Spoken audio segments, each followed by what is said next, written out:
уйгурским семьям в соответствии с политикой китайского режима в Восточном Туркестане применяется практика подселения китайцев для того, чтобы следить за сестринской семьей и отчитываться перед властями.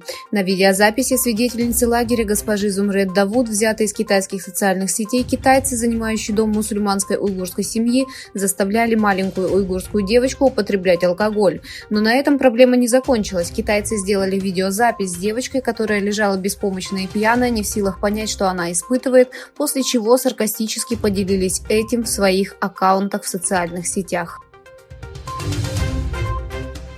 Делегация священнослужителей и представителей неправительственных организаций из Пакистана, прибывшей в Восточный Туркестан по приглашению Китая, начала свой визит. Как сообщают китайские СМИ, пакистанская делегация прибыла в древний город Кашгар 17 июля для посещения знаменитой мечети Хейтгях. Международная ассоциация НПО Восточного Туркестана решительно осудила позорный визит в Синьцзянь делегации пакистанских мусульманских ученых и продолжающийся геноцид в Восточном Туркестане со стороны Китая в письменном заявлении для прессы.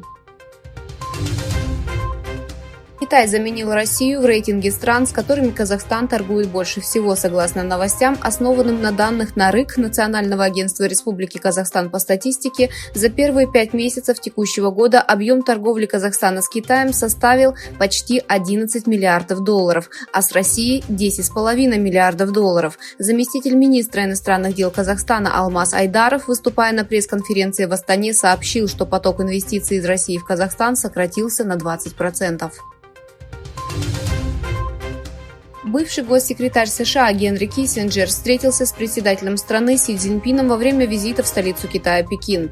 В Белом доме прокомментировали визит бывшего советника Белого дома по национальной безопасности и госсекретаря США Генри Киссинджера.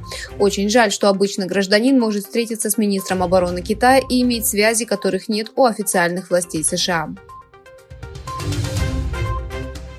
Сообщается, что китайская хакерская группа Storm 0558 получила электронные письма Николаса Бернса, посла США в Пекине, и Дэниела Криттенбринка, заместителя помощника госсекретаря по делам Восточной Азии и Тихого океана, в целях сбора разведданных.